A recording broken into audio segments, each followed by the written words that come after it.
Gas కోసం తిప్పలు పడుతున్న కోట్లాది మందికి ఊరటనిస్తూ భారీ లోడ్తో ఎల్పీజీ ట్యాంకర్ శివాలిక్ గుజరాత్ తీరానికి చేరుకుంది. గుజరాత్ ముంద్రా పోర్టుకు చేరుకుంది. 54,000 మెట్రిక్ టన్నుల ఎల్పీజీని ఖతార్ నుంచి మోసుకొచ్చింది శివాలిక్ నౌక. మరో నౌక నందాదేవి కూడా త్వరలోనే భారత్ చేరనుంది. ఈ రెండు నౌకల్లో 92,712 మెట్రిక్ టన్నుల గ్యాస్ ఉంది. ఇజ్రాయెల్, అమెరికా దాడులతో హర్ముజ్ జలసంధిని మూసివేస్తున్నట్లు ప్రకటించిన ఇరాన్ భారత నౌకలను మాత్రం అనుమతిస్తోంది. ఇండియా తమకు దోస్త్ అని పేర్కొన్న ఇరాన్ విదేశాంగ మంత్రి ఎల్పీజీ ట్యాంకర్లను వదిలేందుకు అంగీకరించారు.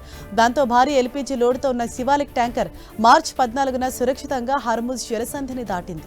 పలు ప్రాంతాల్లో గ్యాస్ కోసం పడిగాపులు కాస్తున్న భారతీయులకు రిలీఫ్నిస్తూ గుజరాత్లోని ముంద్రా తీరానికి నౌక చేరుకుంది. మరొకటి 2 రోజుల్లో నందాదేవి నౌక కూడా భారీగా ఎల్పీజీ లోడుతో ఇండియాకు రానుందని ఓడరేవుల శాఖ ప్రత్యేక సెక్రటరీ రాజేష్ కుమార్ సిన్హా తెలిపారు. భారత్కు చెందిన నౌకలు హర్ముజ్ జలసంధి దాటాయి.